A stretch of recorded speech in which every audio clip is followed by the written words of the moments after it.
morning, everybody. How you guys doing today? I see we got a lot of Mexican viewers, so saludos, raza. That means good afternoon, everybody, for the most part in English. So here's what we got going on. Engine is back in. I don't want to bore you with just the smaller stuff like this. Where I'm in the process of torquing on the intake manifold, finishing just the boring stuff up here. And then here is what the underside of the car looks like. I put some seam sealer, some stuff that I feel like some of the old stuff was coming apart. Some of the old liner was peeling off, so put some seam sealer, put some rust inhibitor in there. And we did the control arm here. And yeah, the steering rack is in. So we got, now when the boring stuff is done, I got some fun stuff. Well, the fun stuff's coming up, like the roll center plates from 2J-racing.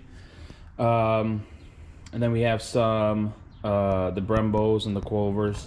That stuff will come up. But yeah, just stay tuned, man. Like I said, I'm just kind of give you guys a quick update now. I know that the last one we're kind of finishing up some stuff, but this is it. This is what we got going on right there. Oh, we're gonna put the intake manifold back on. We're gonna torque it to specs. It's 15 inch-pounds for the intake manifold. No, it's not a 15 inch-pounds. It's 15 foot-pounds for the intake manifold bolts, and there's a certain sequence you have to do that, and I'm gonna start doing that right now. So yeah.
Alright guys, I want to talk about something real quick, something that I bought from 2J-racing.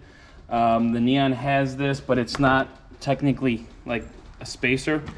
So we're lowering the car, right? So we're going to change the roll center of the car. So we want to make sure we kind of get it back to where factory setting is, even when it's lowered. 2J-racing sells these spacers that sit in the back of your control arms here. And essentially what it does is bring this back to the OEM geometry of the vehicle. Now you'll get new bolts with it, because the old bolts are shorter, because you're going to be going, I mean, this is just a crap control arm. This is just an example. So the bolt's going to go through here, and then you'll have the space that sits between there, and then you have a little dowel rod that'll sit in the middle here, and then that'll essentially kind of sit flush with the frame. The frame will sit here. All that'll do is keep the roll center back to as OEM as possible. The Neon has roll center adjustment ball joints. I know that's a lot of things, like Honda guys have that. My Neon has that. They're a little taller ball joint, so all it does is just bring the control arms are not like, if you ever seen a lower car, they're kind of like angled kind of crappy, and it'll just make the car ride like shit. So by doing this spacer here, you'll bring it back a little bit to OEM form. Now it'll be lower, but it'll bring it back to OEM form. So if you're doing like track racing or anything like that, this is always a good thing to have.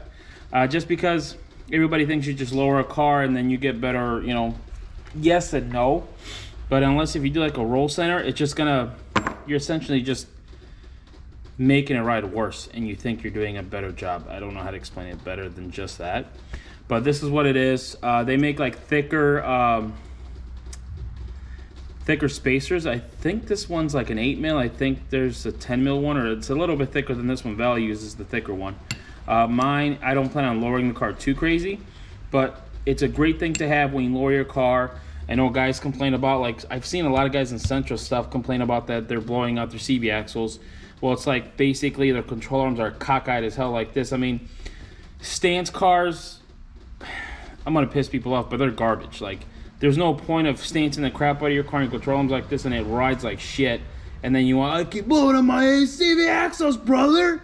Well, put it back a little bit higher, put one of these in there, you know, get the roll center a little bit better, and then you'll be just fine. But this is what it's for. This is what it's good for. And then once you obviously put these on, put them at the bottom, torque them to spec. And one thing, I do like a nut and bolt check after, you know, before every races, and just mark the nuts so that you can put a little bit of blue Loctite on here, mark the nuts after that, so you can see if the nuts themselves spin. Grab like a paint mark and do that. But like, these are great things to have. The Sentra is not a track piece by any means whatsoever, but it's like, it's just good.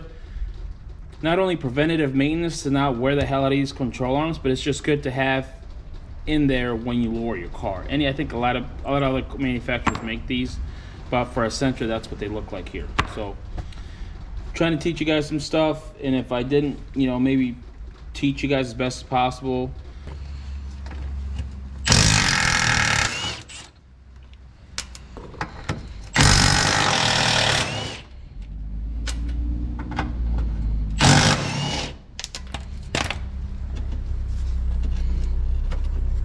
Look at that.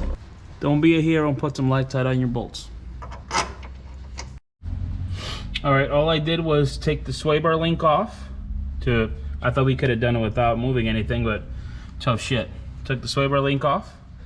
Loosen up the control arm main bolt over here. I use 7/8 is what I use. It could be metric, I don't know. But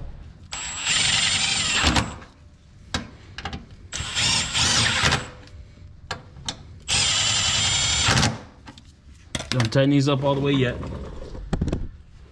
So you put this back together.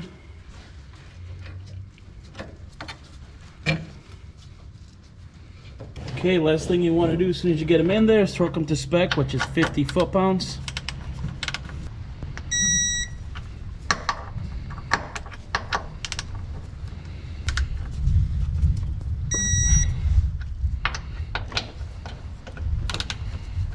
Yeah, I'm breathing hard, I get it.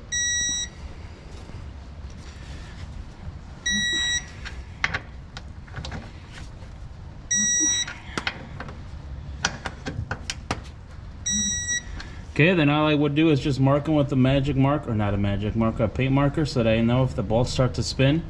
It's just basically, if you're at the track, autocross, whatever it is that you're doing, it's just a simple nut and bolt check. All right, boys, there's another thing that we're gonna do while we're here putting the engine back together.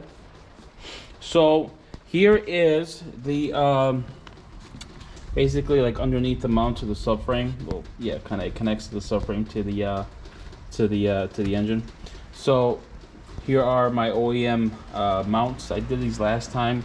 Still pretty good, and I don't want to put polyurethane for comfort reasons.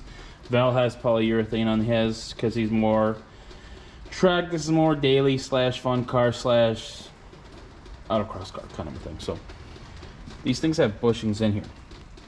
As you can see, this is what the bushing looks like, and it's 200,000 mile bushings. So I mean, these bushings just as bad as my left knee. They're just blown out, shot. You know, you don't want to reuse these. Unfortunately, I have to reuse my left knee for the moment. We're gonna go with 2J-racing's. I believe these are like hardened plastic or some kind of polymer. They basically sit right there. Get the underneath part. Once you put it in there, that'll go right underneath there. The other spacer right there, and then you'll have your mounting bolt. I don't know why I said it like that. Mounting bolt. Mounting bolt that will go underneath there, and it'll sit flush like that.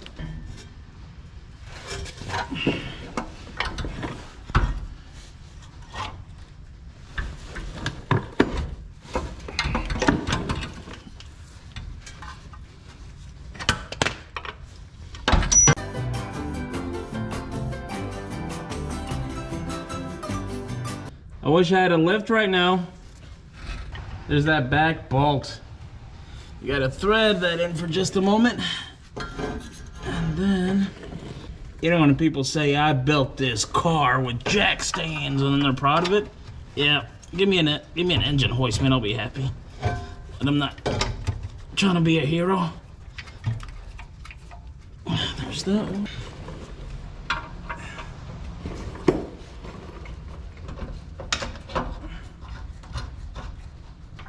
At least it's with this view, you don't have to see my belly coming out.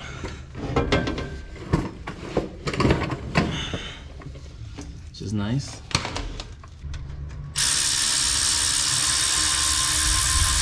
Spec, torque to spec, torque, torque, torque.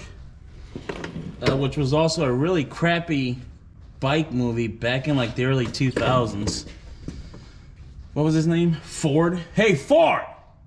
Shitty ass movie. Besides that was a biker's name. The main character was Ford, and the protagonist was the Vince from the Fast and Furious. Look it up. It's a shitty movie. We're finishing putting together the engine. We're gonna start filling some fluids up here shortly. We did the roll center thing, the roll center spacers from 2J, and then we did the crossmember / motor mount polyurethane, which I think they're like a hardened plastic, so we did that. So I think I'm gonna drop it here. I think I'm gonna leave it here, and then hopefully the next time the next one we can start putting the Brumbos and hopefully fire this thing up. So hope you guys like this video. Do not forget to like, subscribe, comment if you like. I mean, let's tell me what you guys think, what you guys want to see different. Also, we do have an Instagram at 2J-racing. I keep forgetting to say that. I think I'm gonna say it, and then I never say it. So, but thank you so much for all the support. We're slowly creeping up the subscribers, which brings me to my next thing. So I see a lot of subscribers just like view it and they don't subscribe. That's a sin. That is a full sin. Jesus is watching you. So if you watch this video, just subscribe, man. Don't be that guy. Just do it. Help me. Just, let me borrow some money. So, but we're getting it. It's coming together. So hopefully the next time the engine's all done, and then, like I said, we'll work on the Brumbos. So until the next one, guys, take it easy. Have a good one.